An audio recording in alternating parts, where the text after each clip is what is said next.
चंद्रकला ने, उद्यान ऋषि ने जब आहट सुनी है, क्योंकि उनको नहीं पता मेरा बेटा है या अन्य कोई है, क्योंकि उनको आंखों से तो दिखाई नहीं देता था।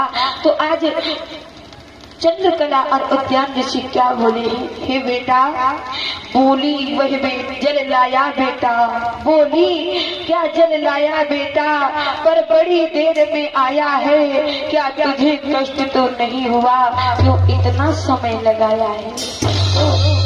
उस समय महाराज दशरथ और चंद्रकला उद्यान ऋषि का वहां दृश्य क्या रहा होगा? महाराज दशरथ क्या सोच रहे होंगे?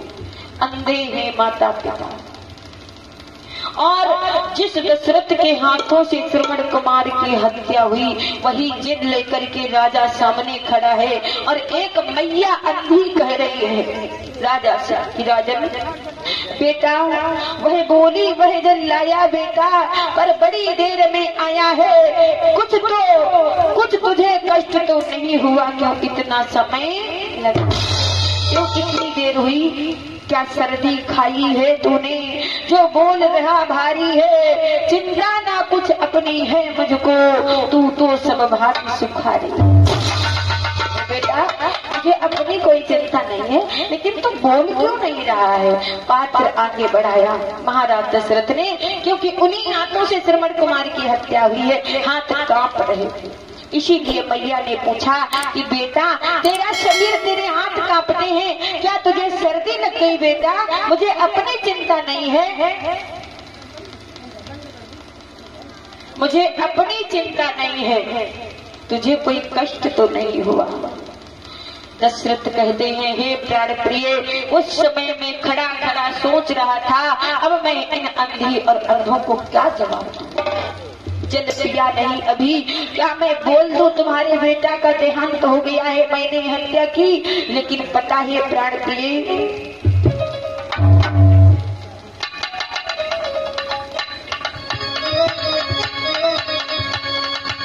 सोच रहा था खड़ा मैं, कैसे बोलूं हाय, बिना कहे नहीं, अब क्या करूं? बिना बोले बनता नहीं है, और अगर बोलता हूँ तो बड़ा कष्ट होगा, क्योंकि तुम्हारा बेटा मर चुका है। महाराज दशरथ बोले, हे प्राण प्रिय, उस समय मैंने सत्य कहा कि कुछ भी हो ये राजा दशरथ झूठ नहीं बोलेगा। महाराज दशरथ ने कहा कि मैं क्या करूं, मेरे द्वारा बहुत बड़ा अपराध हो गया, मेरे इन हाथों से तुम्हारे पुत्र श्रवण कुमार का वध हो गया, मैंने धोखे से तुम्हारे बेटा को बाण मार दिया, जिसका देहांत हो गया। जब ही इतने वचन सुने हैं चंद्रकला ने और उद्यान ऋषि ने, तो उद्यान ऋषि कहने लगे महाराज दशरथ से, राजन तुम जल लाए हो ना मेरे लिए, सुनो,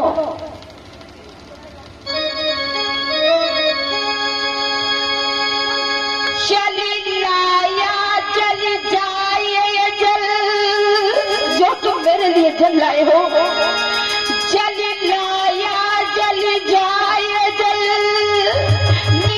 जल ही प्राण देंगे हम, और जिस जगह गया है पुत्र मेरा, अब उसी जगह पहुंचेंगे हम।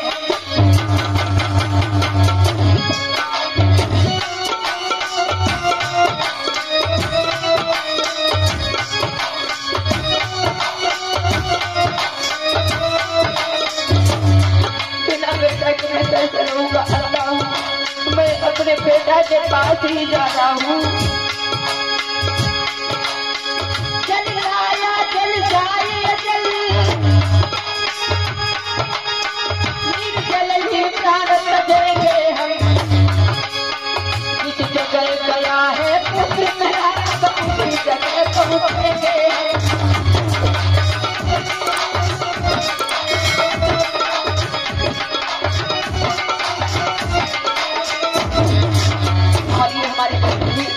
भगवान के चरणों में 101 मुद्रा समर्पित करते हैं। भगवान सदैव का कल्याण करें। अंदाजा लगाओ। जो माता पिता और इकलौती संतान हो गई, एक सहारा माता पिता से दूर जाकर के उसका देहांत हो जाए, उस माता पिता के ऊपर क्या बीतेगी। आज उद्यान से बोले राजन तो मुझे जल क्या दे सकते हो, सुनो।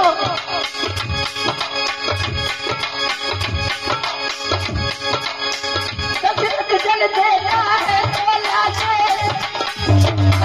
तू क्या दे सकता है, और जीवन मरण में भी जल तो जल ही देता है।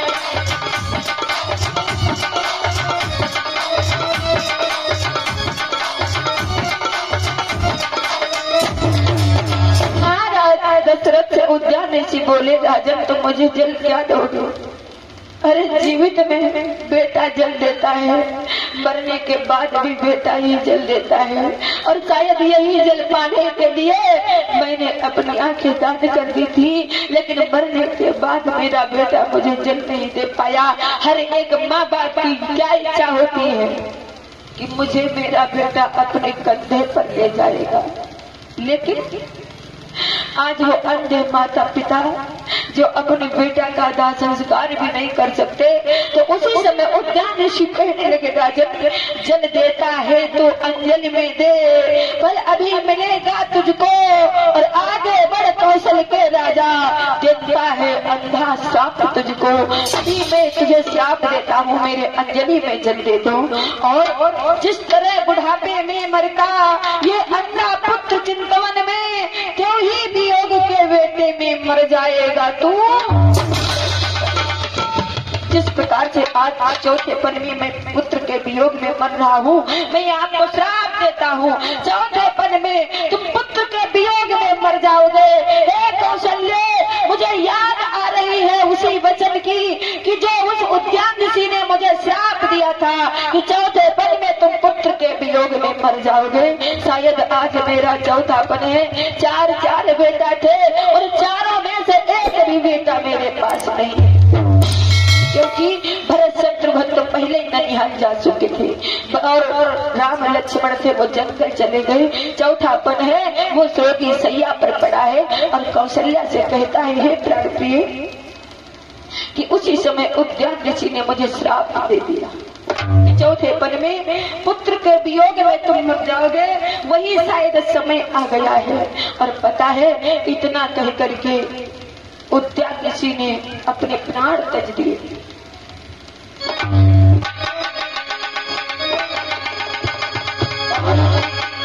मैं हत्यारा सोचता था, अब क्या करूं उपाय, लगी मुझे यहाँ दूसरी विधना हत्या।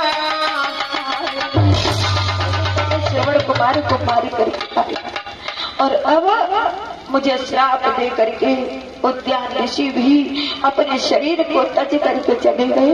उसके बाद में पता है जब चंद्रकला ने देखा कि मेरा बेटा भी दुनिया छोड़ करके गया, मेरे पति देव भी मुझे छोड़ करके गए, अब मैं कैसे रहूंगी। तो चंद्रकला बोली है श्रवण है अंधकार, किसको तेरी अंधी मैया, बेटा अब मुझे कुछ दिखाई नहीं देता है। हाँ श्रवण है अंधकार, किसको तेरी अंधी मैया, गोदी सुहाग सब सुना है, सुना संसार। पहले मेरी गोदी सुनी हो गई, उसके बाद में मेरा सुहाग सुना हो गया, अब मेरा संसार में कुछ नहीं, पूरा संसार मेरा सुना हो गया। कानों को खोल अयोध्यापति, सुनने विलाप अब अंधी का, अभिशाप सुन चुका अंधे का, अब ग्रहण कर श्राप अंधी का, अब मैं तुझे श्राप देती हूँ। बोली चंद्रकला अब मैं तुझे श्राप देती हूँ। और चंद्रकला बोली चंद्रकला जी, जो हृदय फोड़ कर निकली उठती है वो आग न ठंडी होती है, जो हृदय फोड़ कर उठती है वो आग न ठंडी होती है। मुर्दे के पास पड़ी होकर यह राण ने पूती, क्योंकि निपुटी हो चुकी है और राण भी हो चुकी है चंद्रकला जी।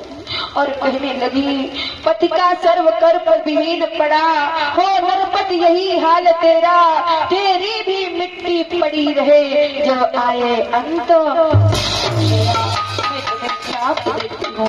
जब तुम्हारा चौथापन आएगा और चार तुम्हारे पुत्र होने पर कोई भी तुम्हारा दाह संस्कार करने के लिए पास नहीं।